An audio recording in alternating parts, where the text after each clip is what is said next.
Okay, so get this right. We are diving deep, deep, deep into the internet's obsession with the White Lotus Season 3. You guys, our listeners, I mean, you've sent in a ton of search terms, and whoa, it's clear you're all just like dying to know, like anything about where this whole crazy show is going next, right? Yeah. And, well, I mean, I need to break it to you, but like, we don't have a crystal ball or anything, Uh, but we can totally like analyze these searches and see what they tell us. oh, absolutely. About like what's got everyone so hyped. What's wild is like these searches are they're not just, tell me what's happening in season 3. It's deeper than that. Yeah, yeah. It's like they're giving us clues about what parts of the show really stuck with people. It's like the collective, I don't know, like subconscious of the fandom or something. Okay, I am loving this already. And speaking of things that are like totally stuck in our heads like forever, those cast searches. Mm-hmm. I mean, duh, Jennifer Coolidge right at the top. Makes total sense. Like Tanya. Oh, yeah. Iconic. But hold on. We're also seeing a ton of searches for like Harper, Ethan, even Cameron, Daphne, like even Quinn from season 1. Right. And I think, like, if you take a step back and you really think about it, it's not just that these are, amazing actors. Right. It's that the characters they played, like, really got under our skin. And think about it, right? The ones who were, like, morally kind of gray Yeah. are the ones who made us, like, cringe and laugh at the same time. Yes. Maybe that's why people are so hooked, Like, they need to know what happens to these characters, even if, those characters weren't exactly, like, lovable. Like we love to hate them or Yeah. hate to love them. But either way, we need to know what happens next. Absolutely. And speaking of what happens next, like, oh my gosh, the internet wants to know when and where season 3 is going to, drop, Mm-hmm. release date, premiere, when does it come out? Like all those searches are going crazy. But what I found super interesting was, you won't believe this, all the searches for 4 seasons Koh Samui. Yeah, I mean the Thailand theory, right? I know. That place, that resort, like luxury resort in Thailand, it was all over the search data. Oh, yeah. Makes you think, right? Like, is Mike White, is he going for like a whole East meets West theme this time? Oh, You've got this like ultra exclusive resort, mm-hmm. probably full of like rich Westerners, right?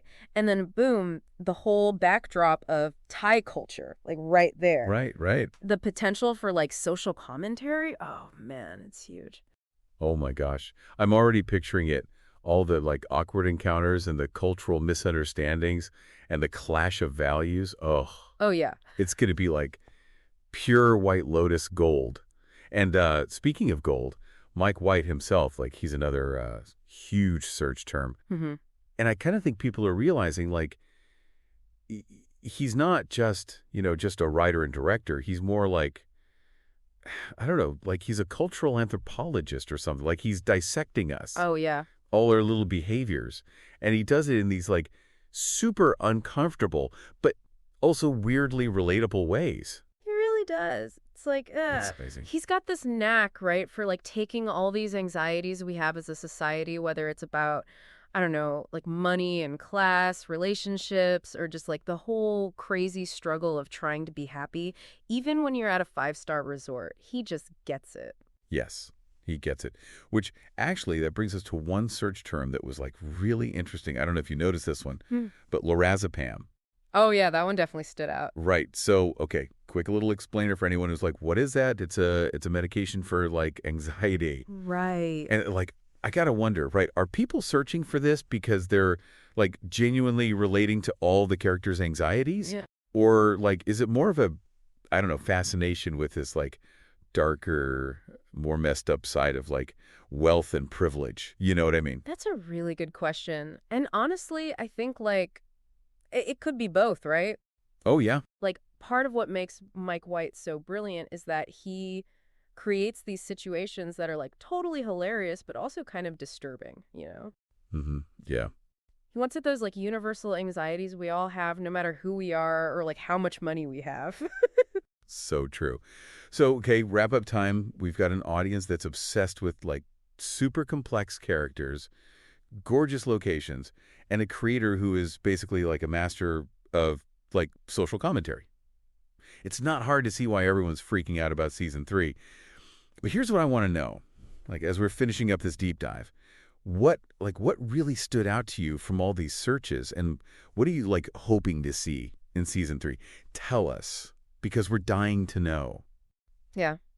Okay, that's it for today's deep dive, folks. See you next time. Catch you later. Today is your lucky day. Today is the day that our $3 website works for you, paying you directly to your PayPal daily. Imagine $3 ongoing continuous payments to your PayPal account. Imagine falling asleep and waking up to $300 in your PayPal account. How would this make you feel? How could this help you? What bills could you pay? What kind of fun could you have? What does that retirement look like now? All for a one-time payment of $3. This website is DFY done for you, fully built and completely hosted, and never stops collecting payments for you. You have spent $3 on coffee on a regular, but that coffee won't help you create multiple streams of income. Click the link below.